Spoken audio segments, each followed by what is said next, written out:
Good morning. Here we are at QuiltChat again. I hope you all have tuned in and are looking forward to learning some new things that are going on in our quilt world and in your quilt world too. You know, I get some comments sometimes about the quilts that are hanging behind us and what they do to the back of me.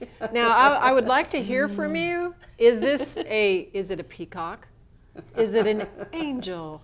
Madonna. Madonna. I think Madonna. Definitely Madonna. I don't know about that one. I can't live up to that one. I sort of thought you looked like a dancer from Las Vegas. A dancer from Las Vegas. So we'll be taking a vote if anybody'd like to chime in on what you think. It's beautiful. This one is. But the quilt is absolutely beautiful. It certainly is. And that's Mountain Rose by Cathy Bullman Stines from North Carolina. Yay. And you know what? Like many of you, she has used a Judy Neimeyer pattern. And don't you just love all those spiky things in her patterns? Oh, yes, very much. Yes. Paper piecing. Paper And piecing. we did the foundation the queen piecing. of paper piecing. It's so beautiful. All right. Well, It Betsy, really I is. know you have a survey out today. I do, and we've been collecting responses ever since early this morning. And this survey is called Quilting for My Heart. And it is about that special journey us quilters take where creativity so much feeds our souls and is so much more than just sewing bits of fabric together, isn't it? Definitely. And so in this survey, we're reaching out to you and we're asking you about why you love quilting and what it means to you. Is it your creative outlet? Is it, part of giving yourself to others? What does it mean to you? And then how is it therapeutic for you? Because there's so many things that we do with quilting. Sometimes it's just that perfect thing in the right moment. And so please take part in the survey. And at the end of the survey, we've asked if you would like to share one of your stories about how quilting has helped you. Please leave your email address and we'll respond to you to get that story from you. So we can share it with others. That's so nice because that is a whole other element of quilting that it goes way beyond the fabric. It does. You know, my answer to that when somebody asks, why do you quilt? I always say it's cheaper than a shrink. Well, not to mention, your Yes. Quilting Guild friends and your trips to Quilt Weeks and It's Oh, everywhere. Yes. plenty of excitement and it energizes you. So we're anxious to hear from the are. quilters out there of exactly how does quilting affect your life? Yes. Yes. And so please visit aqsblog.com and you'll see the post for the survey and participate. We'd love to hear from you. Well, you know, we've been talking about Broderie Perse. We have. It's our Quilt 2018 project for the month. Yay! It is. That's this month. And, you know, the National Quilt Museum does a contest every year. It's called New Quilts from an Old Favorite. And what they ask you to do is to take a traditional design, which they choose, and then you do something different with it. Think outside the box so that you've just taken it, a new quilt from an old favorite design. Mm-hmm. Just made it your own, right? Yes, and so their theme for this year is oak leaf and reel. Oh, it's one of my And the favorites. oak leaf and reel is a design that looks like this, and it's got oak leaves on the outside corners and the reel that goes around the middle. Well, so I decided I would put this in electric quilt and print it out and see what I could do with doing something with Broderie Perse and this design. So the first thing I did was I printed out the patterns and I started with a 20-inch block, and I decided that I would print it out and then I just need to know about the size that I need to have if I did something different. And then of course I need to have the reel as well. Well, so the first thing I did was I took a square of fabric and I wanted 20 inches, so I cut my fabric 24 inches. If you do a design like that, you always want to cut it a little bigger because it will shrink up some when you do some applique. And then I use that as a design. And if you look at the one here on the table, you can see how I have pressed creases in here. So I didn't even have to mark it to be able to place my pieces. So this is a good crease here. I haven't ironed out very well yet. And then I took some of that William Morris fabric from Moda. So pretty. The Kelms. Oh, it's from Free Spirit. Yes. The Kelmsport. What is it? Kelmscott. And so I took some of the designs out of that and decided I would make those into my leaves. So you can see here's my version that I've started on. I think I still need to add some extra leaves. But you know, one of the things that you can do with Broderie Perse is that you can add on some other things. And I'm just going to point to this one right here, because if you look at this one, you can see how my piece kind of ended funny. So I just went back and I cut myself another piece that I made so it joined in right exactly the way I wanted. That's so clever. And you wouldn't even know that that wasn't part of the original fabric. No. So you can just do all kinds of things with it. And I cut my fabric. Oh, Alan, I've got to sneak off here because we need my piece. Oh, there went Bonnie. We'll take this moment to say hi to. Let's see, we have Blanca from Puerto Rico, and we have Carolyn from Ohio, and Marsha from Tennessee. Bonnie's back. Here I am. Well, you want to that make for sure diversion? That was good. you want to make sure when you buy your fabric that you buy plenty, because Andy, I'm going to hand this to Betsy. Do you see how we make Swiss cheese out of it? Oh, you do? And so, you know, I went in and I isolated some of those designs. And so what you need, if you need to have 8 of this flower, you need to make sure you get enough that you're going to get 8 Right. of those flowers. So think ahead. You do need to, but I can tell you, you do need more fabric. You do. Yes, in fact, out of this fabric, I cut this pretty little flower that I thought would just be really pretty to go right here in the center of the quilt. Aww. But you know what? Since this is a new quilt from an old favorite, if I wanted to, I could actually put some of these out here in those leaves as well, couldn't I? That's beautiful. So that's the Broderie Perse technique. This is fused down. I would then go over it with some kind of a stitch on the edge. I never just put my fabric on there and fuse it. And one of my favorites is to use a matching color and a narrow, short zigzag. I know a lot of people like to use a blanket stitch, Right. but when you have one with as many curly cues as this one is, you'd have a little trouble, I think, getting your stitches lined up properly. So the blanket stitch, just a narrow, short one, would be really good to do this with. Oh, zigzag. Yes, yes. Now I wonder, the name broderie, I guess it is called. I'm such a word person. How does that relate to the word embroidery? And do you think that originally a lot of embroidery was done on Broderie Perse? Well, do you know? I mean, yeah, you know, crewel. I don't know. Maybe somebody out there knows. But if you would look at some of these designs that they're using in the big scale, the crewel work, which would be an embroidery absolutely. technique, a lot of that similar style of designs is what we're using to do Broderie Perse with. So I bet it fits in there somewhere. I bet. I know it's a form of collaging. It's using fabric to create a collage type technique. So it goes with all that decoupage word too. Well, so let me just tell you about the contest at the Quilt Museum, because the deadline is November 1st. You still have a lot of time to be able to make a quilt for that. And it has to be 50 inches square.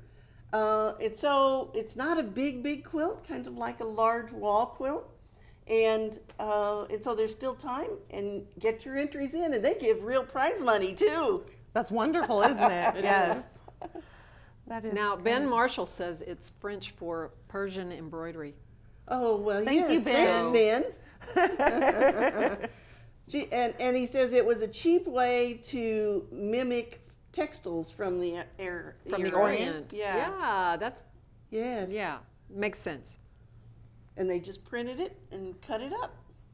That's fantastic. I know it's a very fun technique, and it really lets you have a lot of imagination.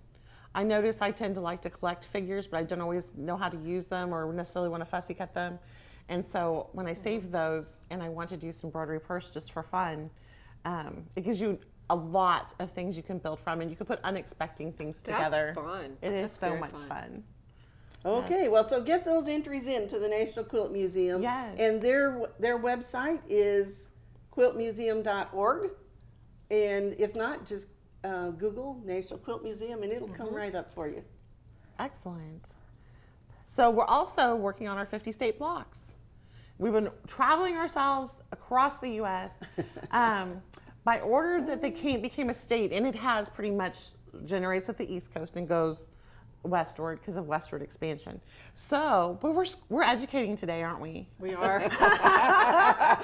And so we are up to New York and North Carolina, Vermont, Kentucky, and so you can see some of these.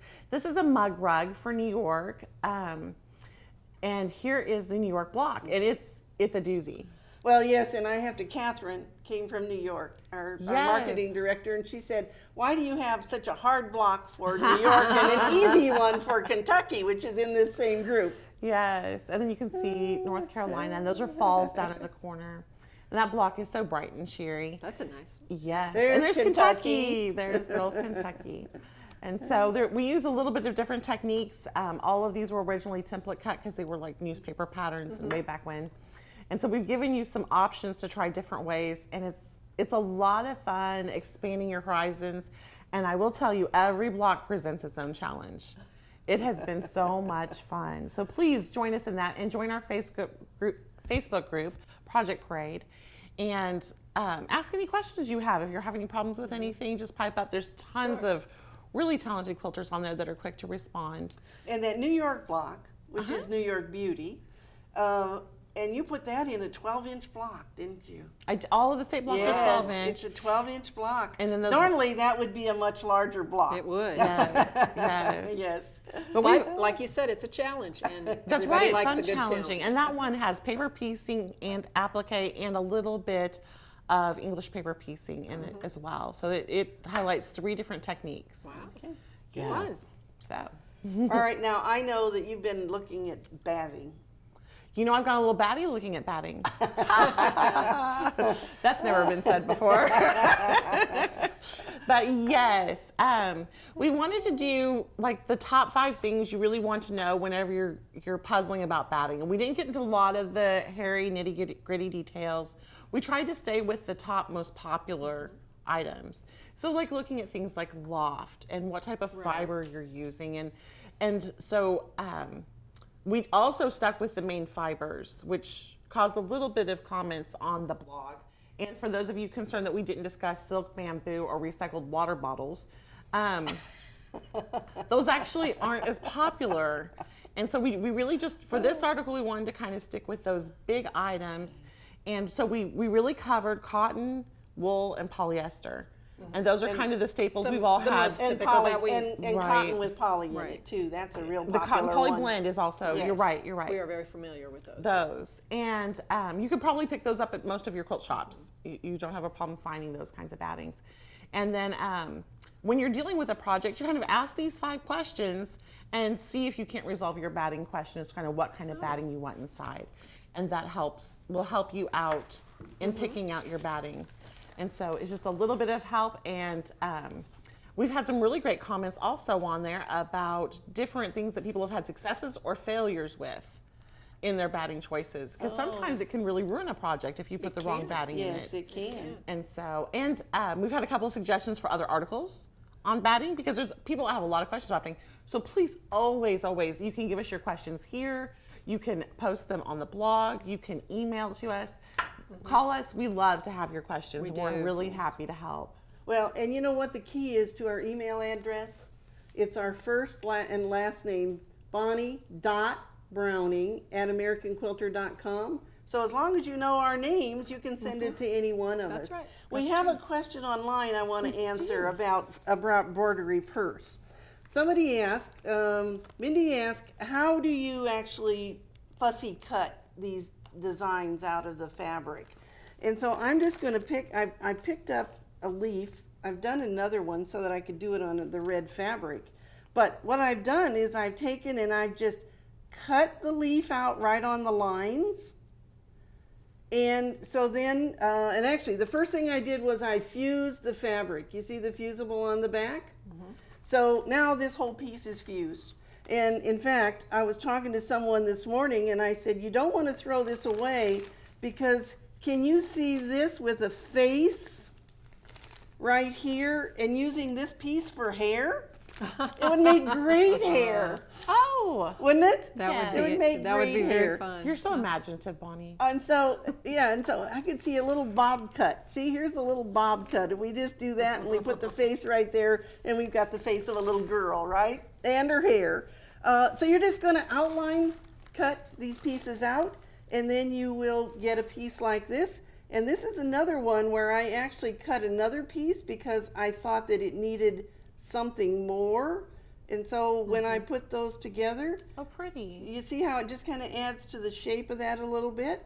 So fussy cutting is just what it sounds like. And you know, in Yep. some cases, I actually cut off something that I didn't want on there, and you get to be the designer because Right. you're just going to cut it out to fit your design. Now, if you're fussy cutting to fit on a block, that simply means using some sort of template that you can see through to be able to pinpoint exactly where you want that design to land in your block. That's right. That's also fussy That's right. cutting. That is. Yeah. So you can see using the this kind of a template design.